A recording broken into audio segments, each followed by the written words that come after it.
Welcome back to Next Step In, the podcast about education, opportunity, and building a stronger Indiana. Today, we're talking about STEM education, not just in our schools, but in our homes and communities. If we want to increase the college going rate in Indiana, it starts in our homes. Joining me are two professors from Indiana University Southeast in New Albany, Indiana. Dr. Alan Zollman, a leader in STEM curriculum and teacher preparation, and Dr. Lisa Hoffman, whose research focuses on STEM teacher development and multilingual family engagement. Together, they've written a new book called STEM Smart Parenting, a practical guide for nurturing innovative thinkers. A book designed to help parents spark curiosity, critical thinking, and problem solving skills in their children. We'll explore what inspired the book, how parents can avoid common traps, and why nurturing innovative thinkers is vital for Indiana's future. From classrooms to living rooms, the way we nurture curiosity will shape the future of our state. So, with that in mind, let's take that next step together.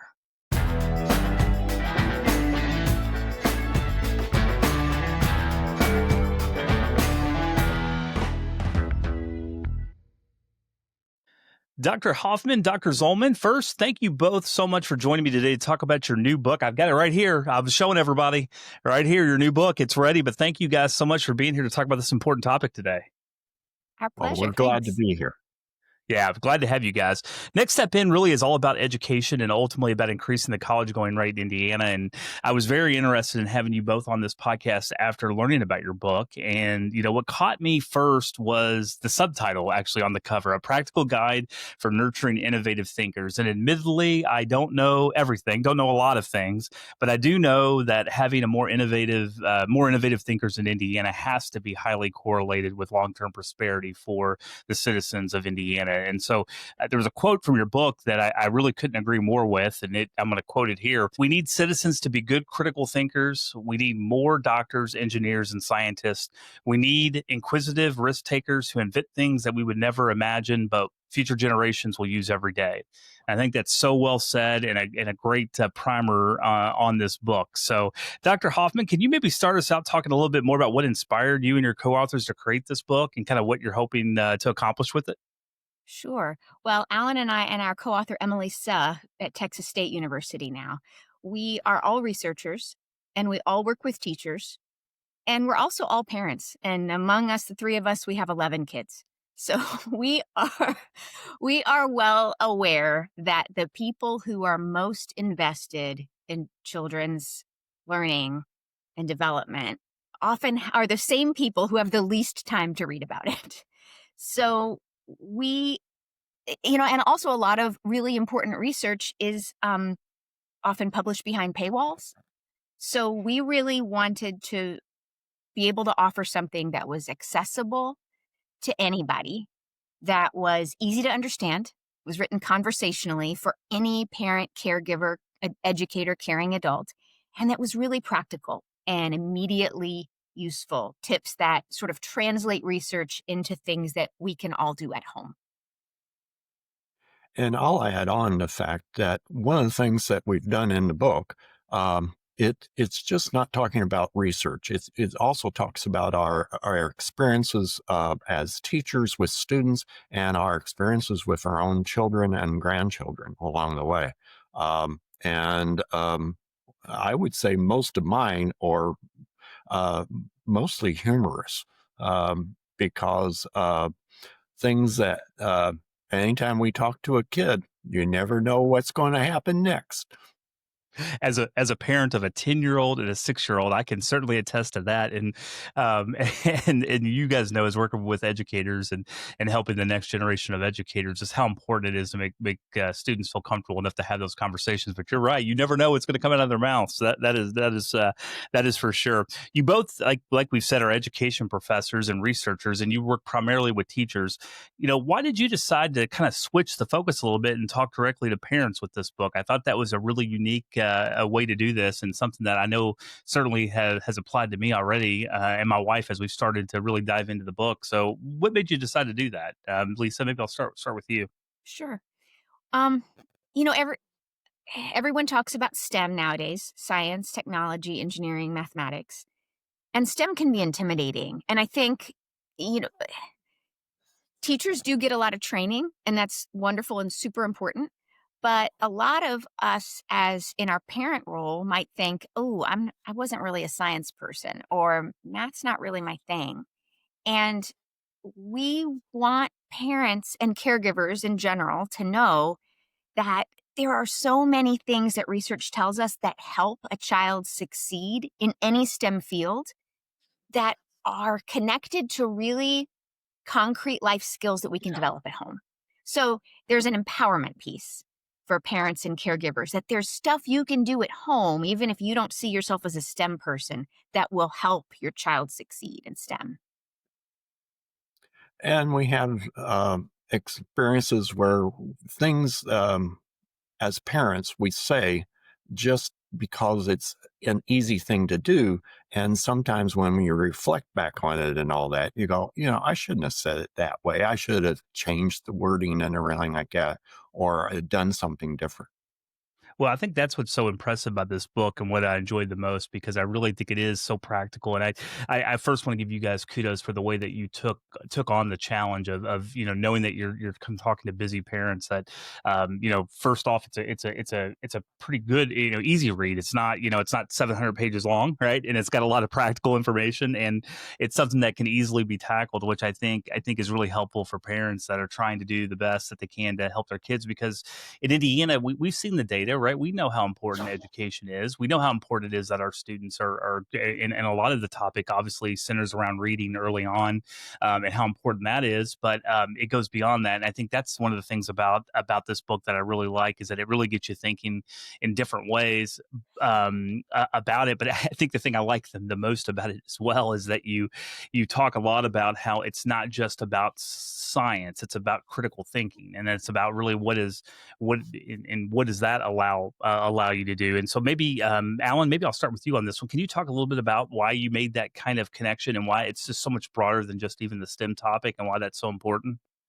Well, I mean, we've between Emily, Lisa, and I, we have over 150 research publications along the way, and so I've been in the field pretty long time, and I'm always kind of surprised that we end up just talking to each other, and there's a lot of uh, common sense ideas that relate to the research that we know.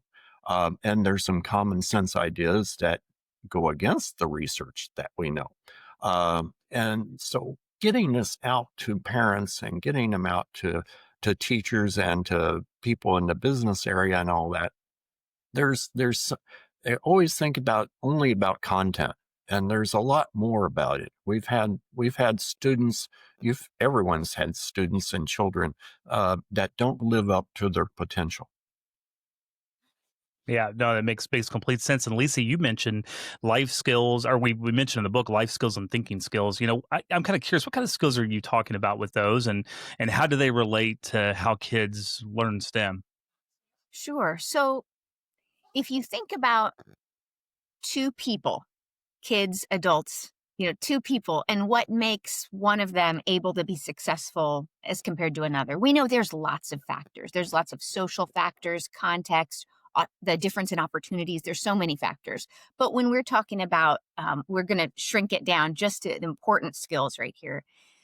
If you're going to be successful in a STEM field, it's not just that you need to know your stuff, your chemistry, your engineering, whatever it is. You also need to have a mindset that's going to allow you to move ahead. Say the mindset of an intellectual risk taker or the ability to separate fact from opinion, those critical thinking skills you mentioned earlier. So there's a set of skills like that. So to make it easier to remember, we made an acronym. And that's why the book is called STEM Smart Parenting, is because we use the word smart as an acronym. And we whittled the research down into 5 types of skills. And for the SMART of the acronym, we use a phrase to help busy adults remember each skill. So, for example, S is the idea that struggle can be productive. M is the idea that mistakes are learning opportunities. A is about all people and all topics are connected to STEM. R is that risk taking should be rewarded. And T is for thinking critically. So each of those is connected to a lot of sort of practical things that I can say in my home, things that I can do that don't really cost anything, and different ways that we can support kids building these skills. I I love it. I almost feel like that, I need to use that and put that on my desk. I think a lot of that applies for adults still today too, the SMART acronym and what it stands for and how it relates. I think that's pretty powerful stuff. So, you talk about the S, in the SMART acronym, and how struggle can be productive. And I think, well, number one, that's good news to my ears, right? To know that struggle can be productive. I think we all need to hear that more often. But can you talk to us more about how that applies maybe in helping our youth learn better? Well, I'll give you an example. Um, I had many years ago, I had a young friend named Tyler, and he was about in the fourth grade. He and his friends wanted to get a real bicycle as opposed to smaller ones that they had. And they talked to their parents and their fathers and everything about doing this. And then, well, that seemed appropriate. So Tyler's father, my friend, went out and bought him a bicycle. But his friend's father said, what we'll do is we'll go around and collect aluminum cans in the neighborhood every Saturday from the neighbors. And then at the end of summer, we'll sell those aluminum cans and help pay for the bicycle. So every Saturday, the Tyler's friend and his father took a wagon and went around the neighborhood, and the neighbors saved their aluminum cans for them. And ended up now at the end of the summer, they didn't make enough money to buy the bicycle totally. But so the father went ahead and bought the bicycle. But his friend, you know which boy left the bicycle out in the front yard and which boy put the bicycle away in the garage and all that. So the idea of struggling and working for something and in a sense accomplishing because of the struggle goes a long way about in any area of going into college or getting ready for life or work or just existing. I'll say, I think as parents, it's easy for us to do too much without realizing it. We want to support our kids. And I'll say, as parents, caregivers, educators, just Hmm. adults, we Yep. want to support kids and we want to step in and help when we see there's a problem. But so often, sometimes I think we don't realize that kids have matured further than we realize. And what we needed to do for them as a younger child, we don't need to do for them as much anymore. So we have to constantly be asking ourselves, do they really need me for this? Do, do I need to be a director or can I be a consultant? And even as when you're working with young adults, that's the case. And it's so often when we swoop in and help too much, we're actually inhibiting a child developing that skill of working through struggle. And you learn from mistakes. Hmm. You have to learn to be accountable for your actions at any age level. I think that's what's so interesting about that is I'm teaching a first year seminar class at the university I work for, and it's really fascinating to me.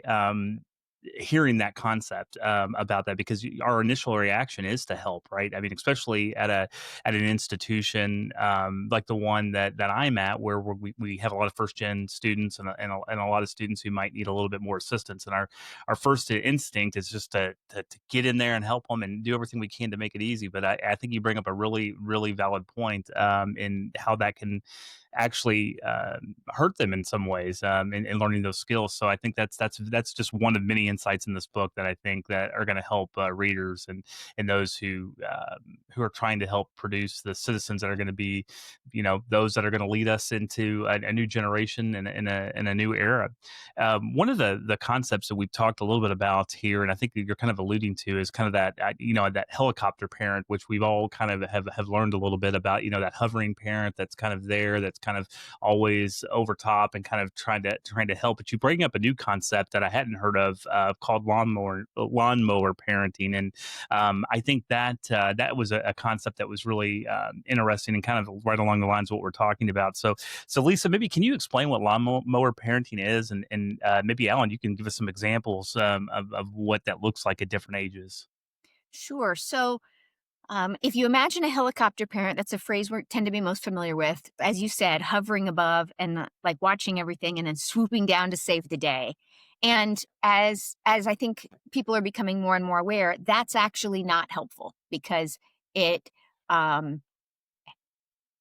it ends up having the child thinking that they're not able to solve their own problems because there's somebody coming to save the day and solve it for them. So they're not developing the capacity, the skills, the confidence to solve their own problems. Lawnmower parenting, I think, is even more common.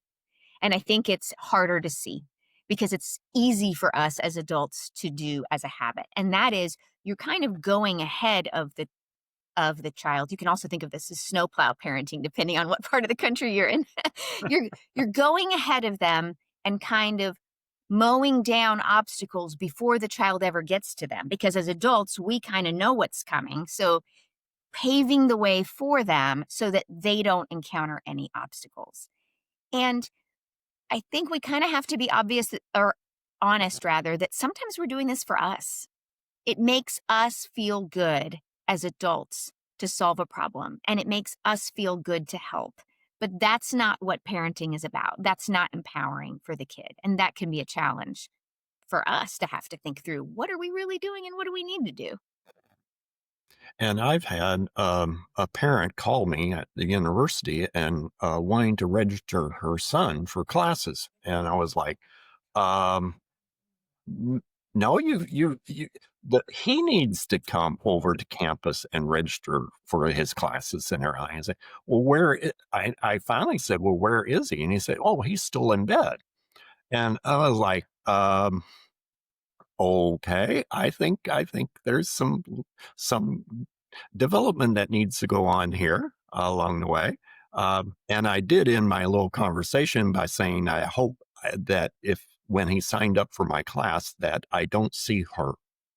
That well, and it's so funny you say that, Dr. Zollman, because I think that the critical part of this is that it happened. It's still we can see it at any age, right? Like, I mean, this still happens, and I think that for us that work on college campuses, we've kind of started seeing this a little bit more, and it's really the result of some of this that has happened. And again, I want to be clear. I mean, all of us as parents, I mean, obviously we're just trying to do the best we can, and we're trying to help our students and our kids, and we want to see them be successful. But I think that's the thing I love about a resource like your book is that it really gives us the tools to think about things a little bit differently and how we can be better and how we can use the data, the research that you guys have done in these critical areas to be more informed on really what the pros and cons are of some of these tools. And then and Lisa, you mentioned snowplow parenting. I think that all of our listeners in South Bend and Gary and all those up there really appreciate that you mentioned that because before you know it, they're going to be shoveling lots of snow, and we're going to be down here in the South thinking, what are they doing up there? So Well, Joe, I can give you an um, example out of a younger age that might also be helpful for some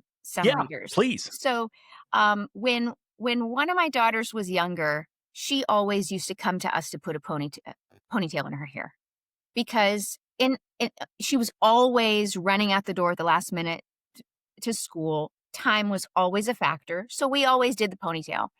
And it didn't occur to us until later. And I'm embarrassed to say it was like when she was ready to go to like an overnight camp, and we realized, oh, you're going to have to brush your own hair and do your own ponytail. And that intimidated her because she was accustomed to us doing it. And we realized we had accidentally been hampering her for a long time by doing this, totally not realizing because in the moment we're doing something for efficiency. And she was upset because her ponytails weren't as smooth, and we had to. That goes through struggle and also mistakes. That yeah, nobody does their ponytail perfectly the first time, but over time you'll get it. That's the way learning happens. It happens over time. And I'm pleased to say that she's in college now. Certainly does her own hair, but uh, it- but as an adult, we have to accept some inefficiency, and we have to accept some discomfort in the process of kind of encouraging or sometimes forcing our kids to do stuff that frankly we would do quicker and more easily because we're already adults. It's so interesting that you mentioned this because I feel like you have just seen into my soul, Lisa. Because the amount of ponytails that I do at about 6:15 in the morning as our kids are going out the door for my youngest daughter, my 6-year-old, I have a to-do list here, and I just wrote it down. Teach how to do ponytails. So you just help me, so no one needs to be embarrassed because I'm right there with you. And then you even got me thinking about the youngest one's both of my daughters are softball players, and sometimes we're always, we're there like, hey, Headley, hurry up, get your glove, get out on the field. We're trying to encourage her to get out there. And it's like, why are we doing that? I mean, she's either going to get out on the field or the coach is going to tell her to get out on the field. So yeah, it's just great. Another great example. So I appreciate you bringing that up. That's really helpful. So we talked, obviously STEM smart parenting, and one of the things I probably should have done up front for those listeners who, I think sometimes it's easy for us to just assume that everyone has that common language, understands exactly what STEM is, and I think most people do now because it has, our educators that you guys have helped prepare in the schools have talked a lot more about what this concept is. But maybe I'll back up for a second, and can you talk a little bit, Alan, just about what STEM is in general? Maybe if somebody's hearing this for the first time, they can relate to some of the things we've been talking about. But what really is STEM education, and why is it so important for our youth to have that base? Well, the STEM, which is the science and technology and engineering, mathematics, and everything, it relates to everything. I mean, think about we need physicians, but we need plumbers too. I mean, and the amount of technology and the amount of engineering and the mathematics that we have to understand and everything to be a productive person in society, let alone being prepared for college, just adds on and on. The Lisa's mentioned the soft skills and everything.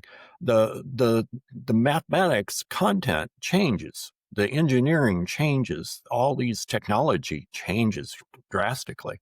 So the hard skills, the science and math and technology and engineering, changes from generation to generation or even faster.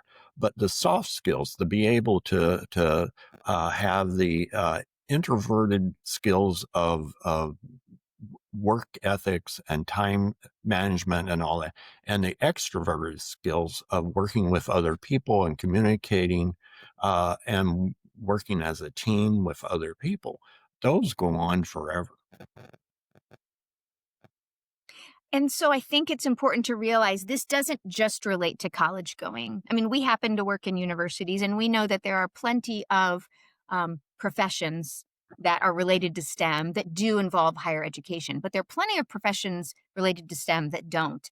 And you mentioned at the top of the program, Joe, about being productive citizens. I mean, even Mhm. just knowing how to interpret news or health information and knowing how to separate fact from opinion and find good sources of information, those are all the involve some of the same mental skills. And so learning these sorts of internal skills are going to be helpful for anybody, even if you don't see yourself in a STEM career, because you still need to know how to operate in today's world. That makes a whole lot of sense. And one of the things at least I'm kind of curious into, and maybe you can help me connect this a little bit. A lot of our listeners are focused on that, college going rate. We know that 51% of our citizens in Indiana, our students are going on to something after high school, and that number is abysmal. And we need to do a better job of getting more students to further their education, no matter where it is, in any way, whether that's trade, 2-year schools, community colleges, 4-year schools. I mean, just continuing to learn throughout their life and to become those lifelong learners. Because as Alan mentioned earlier, the technology is changing so quickly that probably the biggest thing that we can do is to learn something, unlearn it, and relearn something else, and learn how to do that repeatedly. And so I'm just kind of curious from your perspective, how does this topic in the book that you've written kind of connect with that college going rate and wanting to increase that? And kind of, is there any connections you can make there between the two? Sure, I think when a parent or an educator is thinking about preparing students for higher education, we don't know exactly what they'll need to know in terms of content, but we know what they'll need to do to learn it. they need to be able to learn independently. They need to be able to manage their time, start and finish a task. And they need to be able to work with other people and people who are different than them. And these sorts of skills are, I'll say they need to be able to handle failure. That's a huge one. Mm, big And one. to be able to get up and try again. So they've got to be able to get over perfectionism and common tendencies like this. We can help them with that. And if we help them with those skills, they will automatically be better prepared for success in college. Because one of the things about college life, university life, and a lot of types of post-secondary life is you've got to start doing things on your own. You have fewer safety nets and fewer people scheduling things for you. And you have to start having some confidence in your own ability to be self-directed. And you have, if you do these things, you have almost unlimited opportunities. And whether it's going to college or going to trade school or learning a craft, um, these work are just, I mean, Lisa and I keep repeating ourselves in a sense over these skills. But over and over again, we see these being so important. Well, one of the things you guys bring up that I think is another one that hits close to home, which again is why this book is so helpful for me, and why I'm so glad that I was able to discover it. But you claim that many of those items, because we all go to the stores, right? We're always going down the aisles and we see all these toys out there. You're like, oh, this is Well, going to help my kid code, and this is going to help my kid do this and engineering, and you kind of make the claim that those toys and those activities really won't help children develop those STEM skills, and obviously pretty bold claim, right? So I just kind of was curious. So how do you guys support that? And maybe what should parents be doing or thinking about instead of all those things that we want to buy that's going to help our kid be the next great scientist? well, I'll start out with an example from my grandson. I took him to the Louisville Zoo when they had the logo exhibit in their eye, and so the logo The blocks, Legos. Yeah. logos. I know what you're Oh, not buying, oh Dr. yeah, Goldman. yeah, I know what yeah. you're not buying. All right. So he had all the Legos there, and it's like he wasn't that interested. But they had a big table under a tent where they had nothing but just thousands of Legos, and he immediately ran to that and started putting them together and all that. And I'm talking to one of the workers there, and saying that it was interesting. The parents that had come along and try to help guide their child to make something, to construct something or whatever. After 5-10 minutes, the child is bored and leaves. But the parents that just let their child go crazy and do whatever they want to do, the children will just stay there forever. They have a hard time getting them to leave. This idea of having attention span problems and everything, a lot of times it's because they've been taught to lose their attention span Mhm. because it's not in their own self um, view of themselves as a productive person. So we actually do think like Lego bricks actually are terrific. Sure. So in that example, it's the parents' behaviors that determined whether the kid would stick with it or not, whether the parent would direct them or let them do it on their own.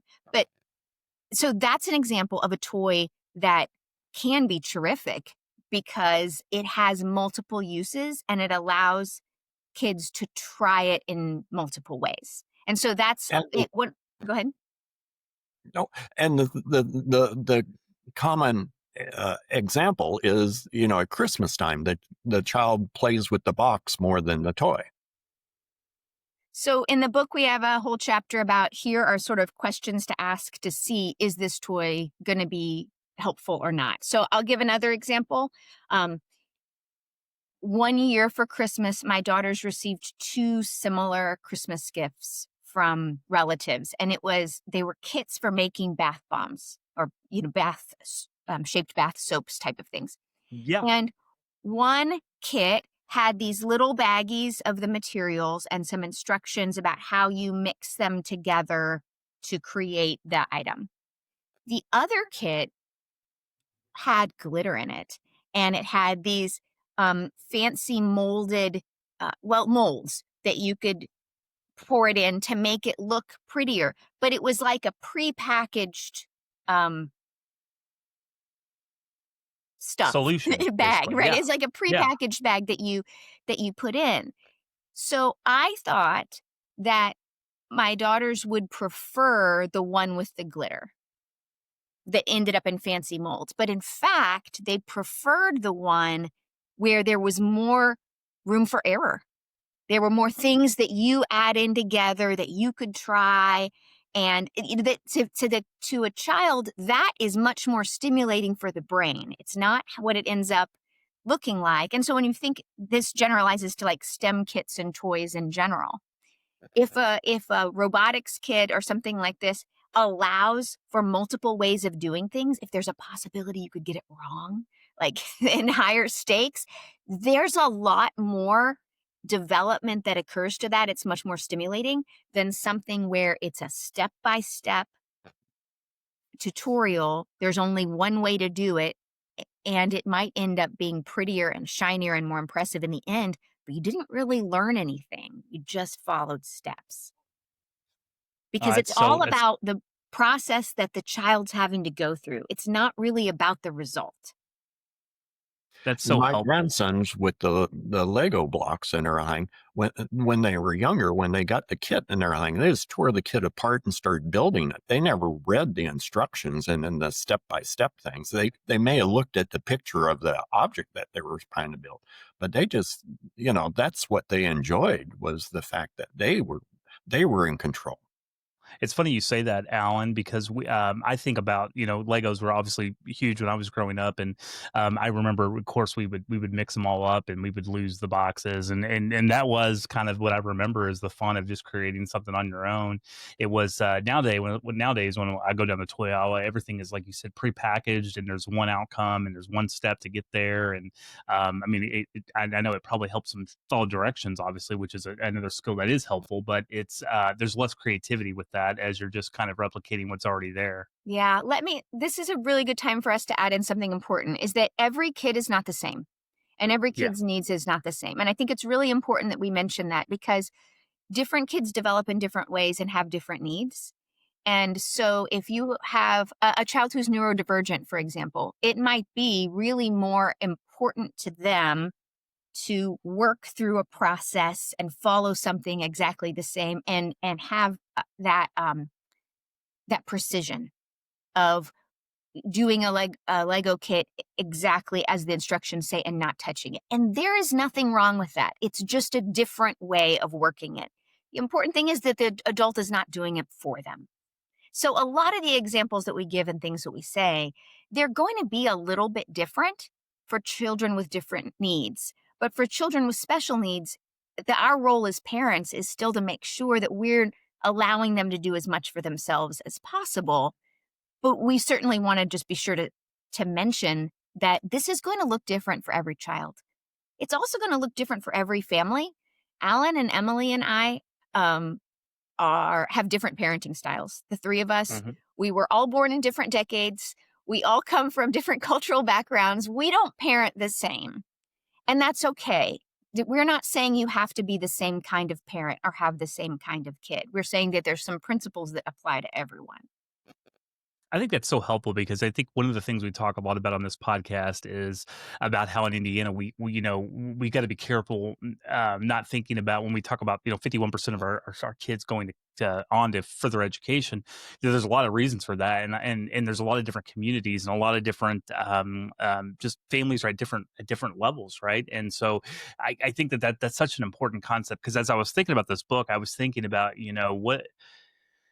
how does this apply to a family that's got maybe a grandparent who's raising a kid a child, because there's so many, we know in the state of Indiana there's so many more grandparents now that are raising their children's due to certain factors. Or how does this work when you maybe come from a low socioeconomical background, and how can you infuse some of these ideas to help those students to get them out of that generational kind of educational deficit there, are. And so, any tips on that or anything to think about that you guys? I don't know if you've explored that topic or not, but I know that both of you in your research have explored some of these things.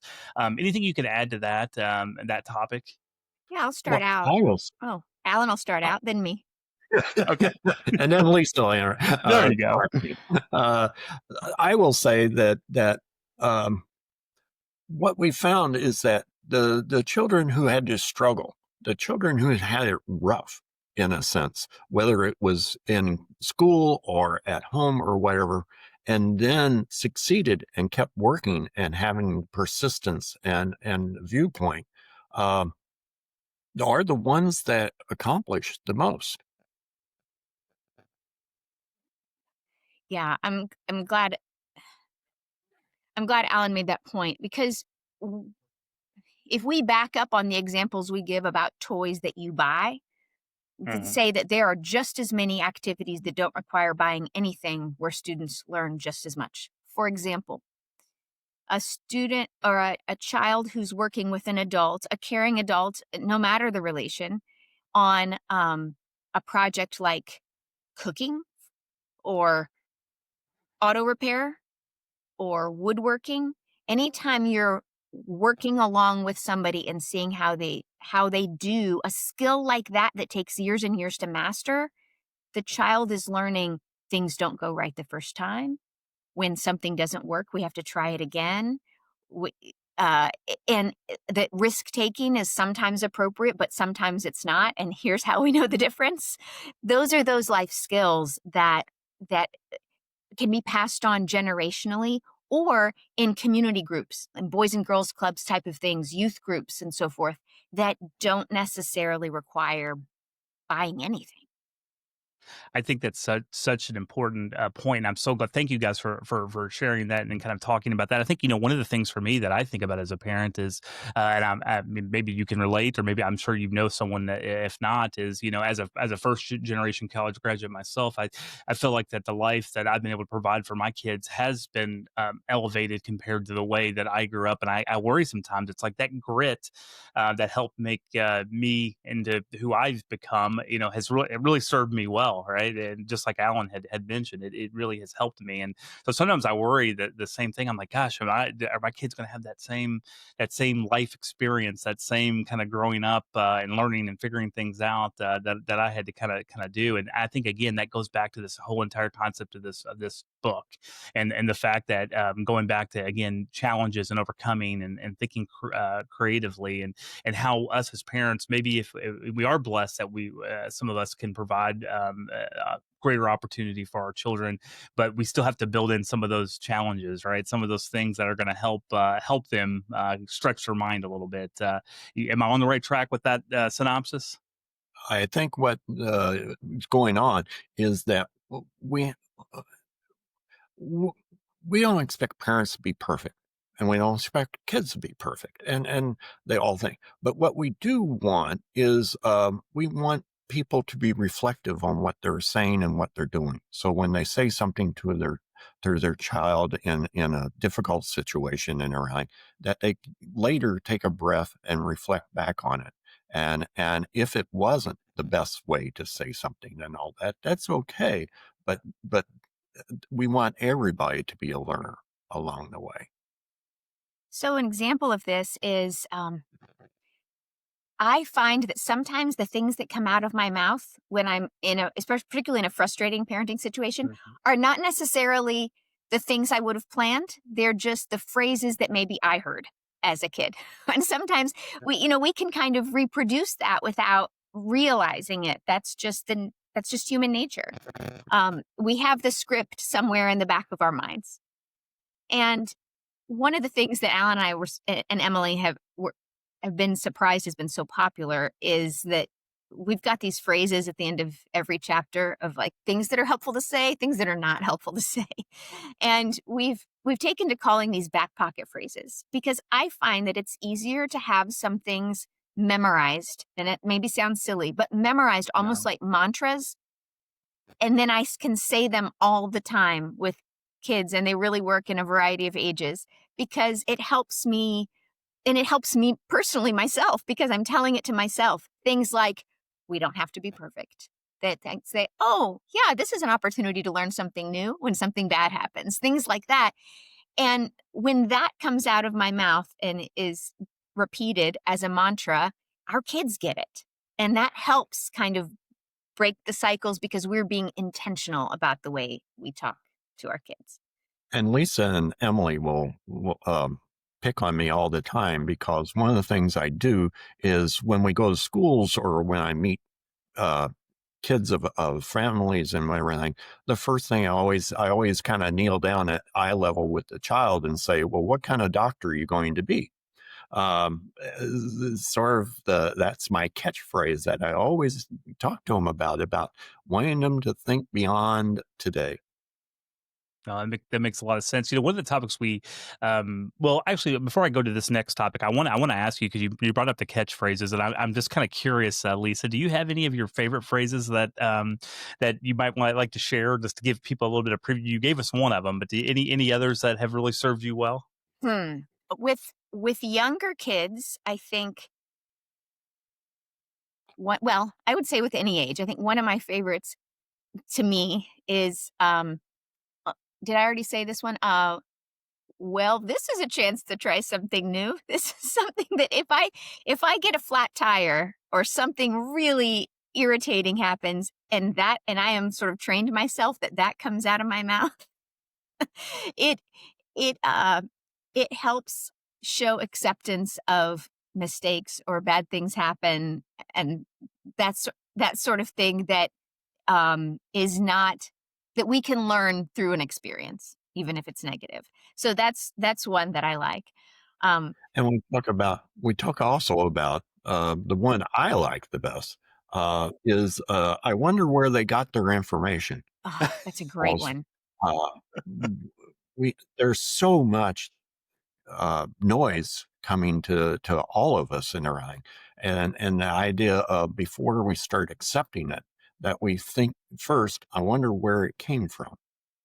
If a child comes home talking about something that they heard from a friend who heard it on social media, and it'll be some outrageous claim or maybe something about current events, and you're like, that does not sound right. If you say something like, oh, he didn't know anything, or what, you're almost asking the child to choose sides between the adult Mm, and the peer. And while the child has a tendency to trust the adult, as the child gets older, it's harder for them to know. They might say, oh, but you know, they might say to you, Joe, hopefully they never would, man, my dad's so out of touch, he doesn't know, or whatever. But if you're asking, I wonder where they got their information, you're modeling that healthy skepticism and can can work with them through saying, how would we find that if whether that's true or not? How would we find that good information? Then they're actually learning a skill. I You love it. can And use one that of the with older topics. adults too. I was going to say, wait, this sounds. There's a lot of things we've talked about today that I feel like I might need to rewatch this back. And hey, I think I have a topic for your next book, STEM smart workforce. I don't know. We come up with your next title, but I tell you that the one thing that I am very curious about that we've not talked about that I think a lot of parents are dealing with, right now, just my colleagues and my friends and people that are kind of around my age that have younger kids is this thing right here that we've not really talked a ton about, and technology and about what is too much and what's not enough and what's the right, we're all second guessing that. So anything you guys can add on this topic as it relates to STEM smart parenting and not the correct, but maybe the what the research shows are better ways to implement this in our kids' lives. Well, one of the things that we're pretty pleased about is that Indiana trying to ban the cell phones in school and everything because of the negative social media problems that they cause along the way. One of the schools that I know um, went so far as to ban the cell phones all day, including at lunchtime. And what they did is they put out games for the students to play games with each other during lunch instead of texting to each other um, along the way. I think that's a wonderful way to get uh, build build self confidence, build communications, build teamwork. and being responsible. When you're sitting across the table from another child, you're not going to say the same things that you might say when you're sitting in a room by yourself with a cell phone and texting on social media. In terms of general principles, children, humans, learn best from hands-on experience. So whenever you have a low-tech option, just by default, assume that's going to be the best option. So whether that's a game or a toy, yes, you can learn a lot about the solar system from some cool videos, but your child is going to have a much more memorable experience if you drive out to a park late at night on a clear night and look at the stars. Any time that the child can actually have a relational experience with an adult and a kinesthetic experience where you're actually moving your body, and especially actually moving your body outdoors, that's always going to trump um, having a virtual experience, even if the virtual experience is cool. Now, I realize it's difficult with generalizations to say always. So let's just say, like, it's helpful to me to think in a default setting. Like, so it may not always be the case, but like that is a good general principle to follow. um, Also, we realize that different folks' needs are different. Another generalization is that Alan and I and Emily are all the unpopular parents with our kids at some point because we really defer cell phones and delay them until very, very late. We are not advocates of cell phones for young kids. The reason I say this is a generalization is because I realize that we know different people have different needs. And if a child has to walk home a long way and there's a security concern, or take many buses to get home and there are many security concerns, we totally get why an adult would feel like, okay, they need a cell phone then. But in terms of screen time, limiting screen time as much as possible, particularly limiting social media really for any time below high school age, more and more research is coming out to say the more we can hold back that as long as possible, the better for the child. You bring up a really, I mean, these are so helpful, and I think our listeners are really going to get a lot out of this conversation. And I know that there's no magical answer, like you've alluded to already. But do you have does the research show an age, recommend an age? Is there a magic number that says that your child is more likely to not have as many adverse effects due to having a cell phone? Is there such a thing? There is more and more research about this. I'll say if you ask us in 5 years, we'll be able to tell you more because there will be more research. As you know, with high quality research, it takes a while to have enough studies that you can have like a definitive answer. But a common um, a common goal among a lot of researchers now is to wait until 8th grade. That Wait Until 8 campaign is it's a nonprofit, but it's popular among families. I'll tell you that in my house personally, we didn't let anybody have a cell phone until high school. And the way our kids are spread out, by the time the youngest was in middle school and was fussing about it, the oldest was finishing high school and said to us, "Thank you so much for making me wait." Like it was so much better. All 3 of our kids who are in college now are now appreciative that we didn't let them have cell phones before high school. And I feel like as a parent, there are so many things that are difficult that if a kid is telling you thank you for something, that is a win. We also It's a didn't do big any one. social media until age 16.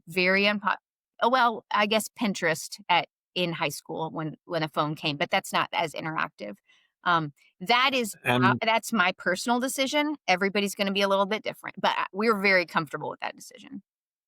and it also, as Lisa has mentioned a lot of times, it depends on the child and depends on the situation. But one of the things that's universal is that the parents have to oversee what's going on always.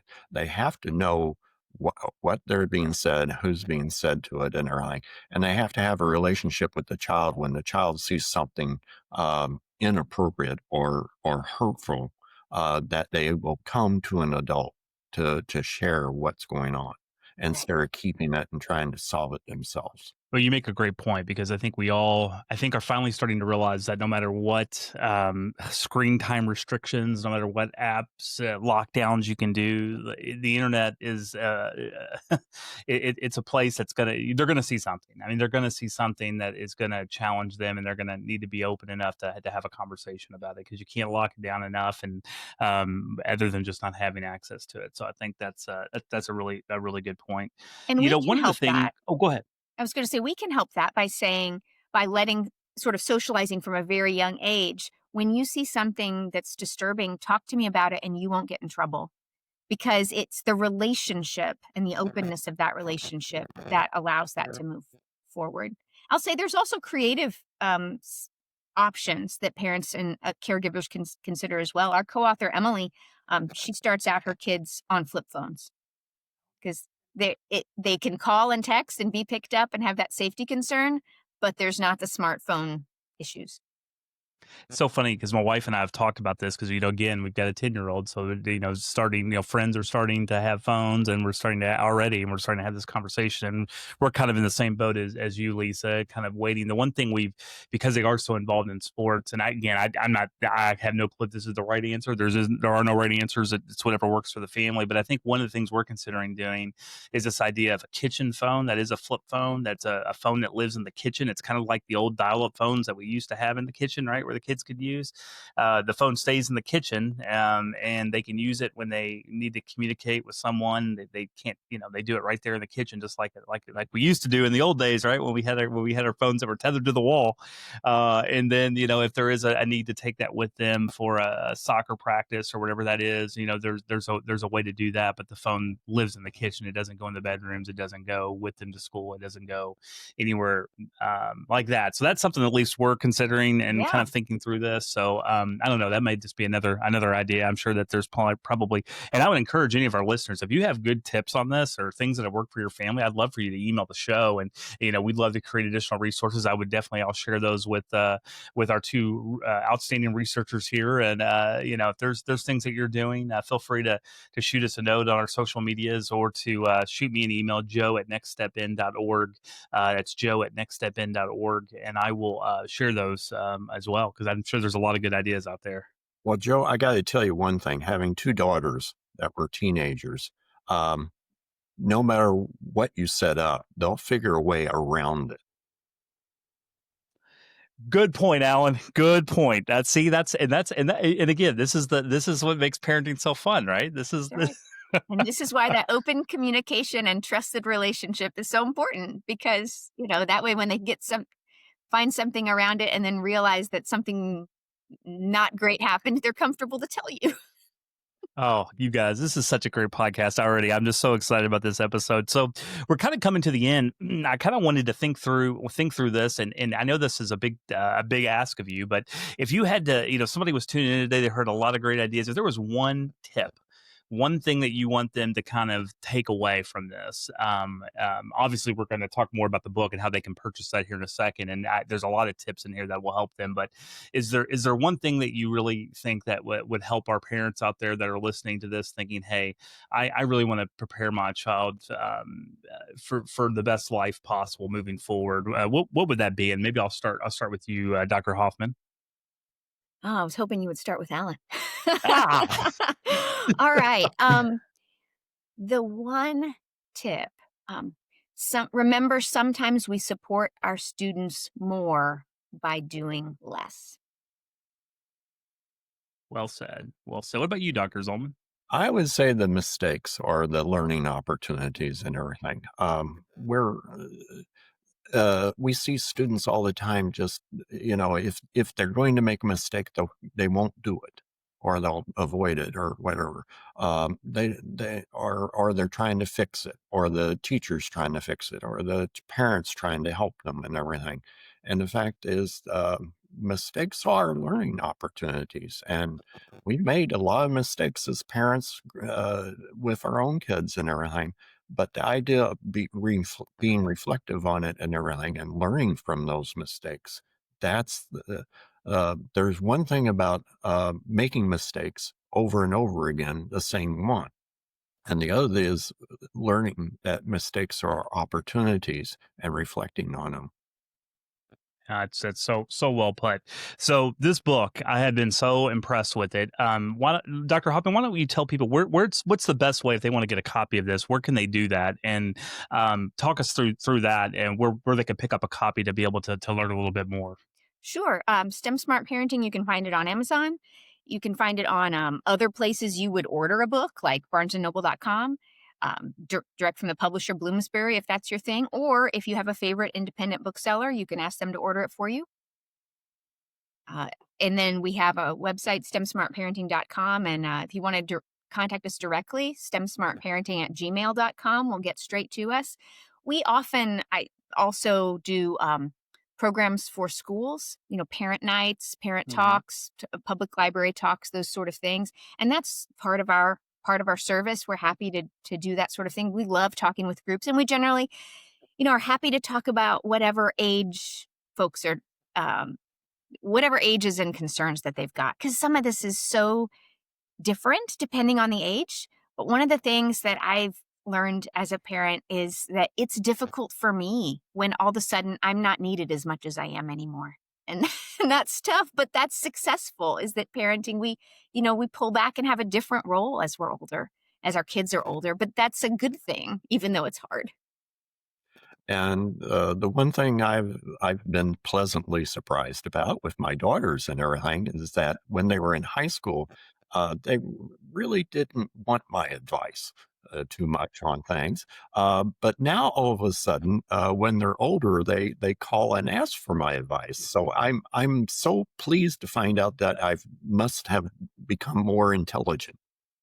You're giving me hope, Dr. Zollman. That's what you're telling. As also a father of two daughters, you're giving me hope. That's I know I'm in for some challenging years ahead, but also rewarding. So, and I know that one thing is that tools like this are going to really help with that. And I think that's I think another critical point that I guess I'll throw out there is there are a lot of resources out there for some really really smart people like our two guests today. And try to do. I wish there was a manual that had all the right answers that we could just subscribe to.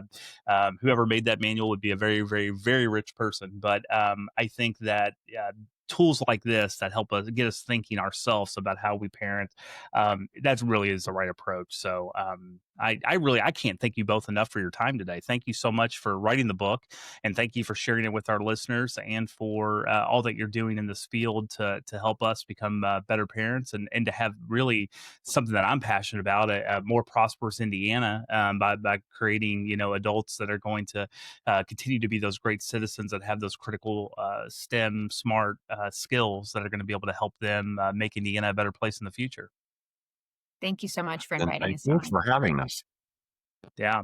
Well, that is a wrap on episode 4 of the Next Step In podcast. Dr. Hoffman and Dr. Zollman, thank you for sharing your insights and the important work that you're doing to empower parents, teachers, and students through STEM Smart Parenting. For those listening, I hope that this conversation today gave you some practical ideas and encouragement to nurture that curiosity, that innovative thinking that you see in your young people and all young people around us. And as we've heard, it's not just about math and science. It's about building problem solvers, risk takers, critical thinkers, and those who are going to shape Indiana's future for years to come. If you'd like to learn more, be sure to check out the book, STEM Smart Parenting, a practical guide for nurturing innovative thinkers. There'll be a link in the podcast where you'll be able to access that as well. And as always, thank you for joining me. And we would sure appreciate it if you would like our podcast pages on our social media accounts. You can find us on Facebook, LinkedIn, any of the social media accounts at Next Step In. Please feel free to like that and to share that. I think this podcast alone is going to be a great resource for parents and other friends and others that are in this journey with you as well. So I really think that you should consider forwarding it on to those individuals who might also benefit from hearing this conversation. So thank you again to our special guests, Dr. Zollman and Dr. Hoffman. And until next time, this has been Next Step In, where education meets opportunity. Have a great week, Hoosiers.